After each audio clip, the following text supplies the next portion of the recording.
We're living at a time where scientific innovations, technological breakthroughs are converging to solve some of humanity's biggest challenges. What we're doing is we're looking at the convergence of all of the vectors of change: climate change, political change, economic change, social change. And we need to be more intentional and intelligent about the future that we're creating. Some of the facts that we're getting shared this morning are just mind-blowing, scary, but equally offering us some pretty exciting opportunities going forward. There is enormous anxiety globally around the environment, around sustainability, around climate change, around the impacts of the climate change for our children. And there's a growing sense of urgency. New Zealand has always been a primary production business, and it's a great opportunity for us to put those skills into becoming, while we may not be able to feed the world, we certainly can do our part in creating good technologies that will help feed the world. I come from a kind of a tradition called biohacking. Basically what we do is try to find little low-grade superpowers. We test that stuff on ourselves.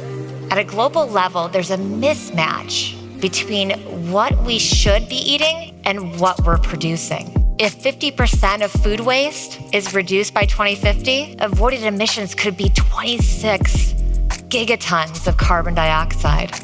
Wayne's talk was so moving. To have the courage to talk really openly about depression is extremely brave, and I think that linking, mental health and the social contract and all these topics that you wouldn't necessarily put together with this kind of audience is really interesting.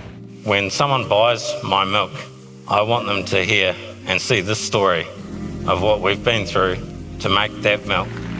This is the first time I've been at a conference where there's a fusion of the food sector with the primary sector. It gives me hope that we are reaching a space where we can collaborate and work together and have a holistic approach to how we go to market and take back control of where we're at. You all understand what a moonshot is, right? A big, audacious vision, a big, audacious action that is actually achievable. He rangi tā mata whaiti, he rangi tā mata whanui, which is really a person with a narrow vision has a restricted horizon. A person with a wide vision has plentiful opportunities.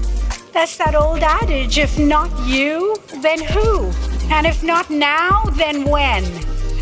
So I encourage you all to think about what is your moonshot and go out with great courage and take it.